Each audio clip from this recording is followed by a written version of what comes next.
আজকে একটা বিষয় নিয়ে আলাপ করতে চাচ্ছি।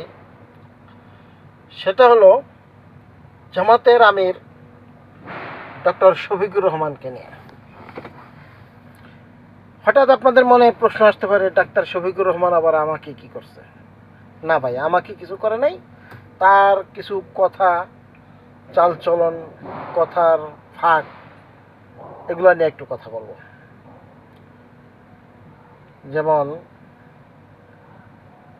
এই তো 2-3 দিন আগে জামাতের আমির বলল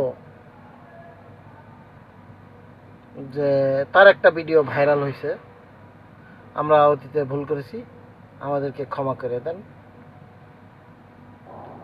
এটারে আল্লাহর রহমতে জামাত বিরোধী যারা আছে, অন্যান্য আওয়ামীপন্থী অথবা জামাতপন্থী, ভারতপন্থী, এরা আবার কি করলো, এটারে মুষলধারে ভাইরাল করে দিল। জামাত ক্ষমা চাইছে, 71-এর জন্য ক্ষমা চাইছে। কিন্তু আমি পুরো ভিডিওটা দেখছি, মূলত জামাত ক্ষমা চায় নাই। জামাতের আমির কথার ভিতরে একটা প্যাঁচ রাইখা দিছে।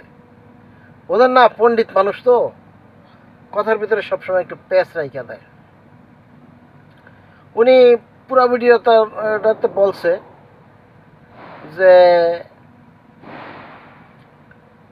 96-তে না জানি 91-তে, আমার মনে নাই, যখন আওয়ামী লীগ ক্ষমতায় আসে তখন বলছিল যে মাথায় হিজাব পরছে। শেখ হাসিনা কিন্তু তখন মাথায় হিজাব পরছিল, হাতে তসবিহ ছিল। তারপর বলছিল যে আমরা অতীতে ভুল করেছি, আমাদেরকে ক্ষমা করে দেন, আমরা আমাদের পিছনের ভুল শুধরে সামনের দিকে চলতে চাই, আমাদেরকে ক্ষমা করে দেন। জনগণ সহজ সরল মনে তাদের কথা বিশ্বাস করেছিল, কিন্তু তারা বিশ্বাসের মর্যাদা রাখলেন না। কিন্তু কথাটা বলছে কিন্তু আওয়ামী লীগের নিয়ে, শেখ হাসিনার নিয়ে বলতে যা কথাটা উনি পাট করে বলছে।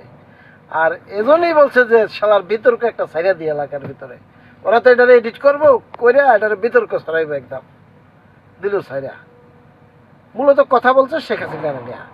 এখন এটারে নিয়ে বিএনপি, তারপর অন্যান্য যারা আছে এরা বলতেছে, এই কাটিং করে বলতেছে কি এটা জামাত বলছে ক্ষমা চাইতেছে। আসলে কিন্তু তারা ক্ষমা চায় নাই। জামাতের আমিরের আরেকটা চালাকি আমি বলি, বড় মস্ত বড় চালাক কিন্তু উনি। ওনার সাথে পাইরে অর্থ হইলে বিএনপির এবং আওয়ামী লীগের আরো 30 বছর লাগবে। তাদের চালাকিও ধরা এত সহজ না।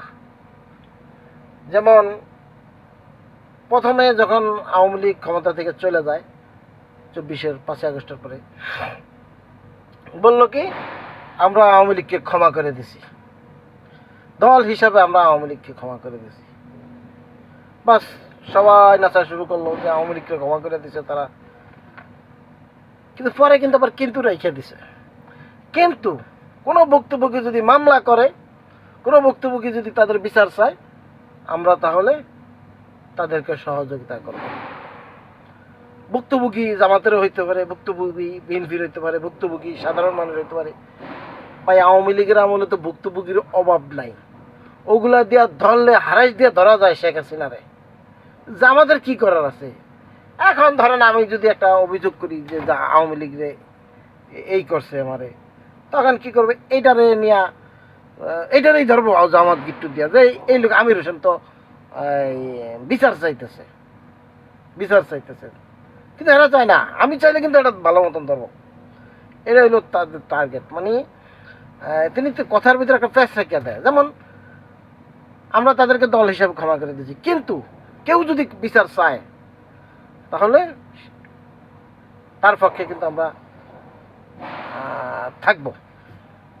এরকমই ঠিক এখনই আইসা জামাতের আমির আরেকটা যে বক্তব্য দিছে, অবশ্য ওনার নামও আমির, আমার নামও আমির, যে বলছে যে আমরা অতীতের জন্য ক্ষমা চাইতেছি। ক্ষমা কিন্তু মূলত ওনারা চাই নাই, ক্ষমা চাইছিল তখন শেখ হাসিনা ক্ষমতা আসার জন্য। বলছে মাথায় তসবি, হাতে তসবি, মাথায় হারিকেন না তো ওই যে হিজাব পইরা বলছিল যে আমাদেরকে ক্ষমা করে দেন, আমরা অতীতের ন্যায় আর ভুল করবো না, আমরা এই জনগণ তখন বিশ্বাস করছিল, ওইটা কি বলছিল, জাস্ট এই বিষয়টা। যাক, ধন্যবাদ, সবাই ভালো থাকবেন। পরে আবার দেখা হবে ইনশাল্লাহ পরবর্তীতে নতুন কোনো ভিডিও নিয়ে, আলোচনা নিয়ে। এখন নিয়মিত আলোচনা চলবে। থ্যাংক ইউ, ভালো থাকবেন, আল্লাহ হাফেজ।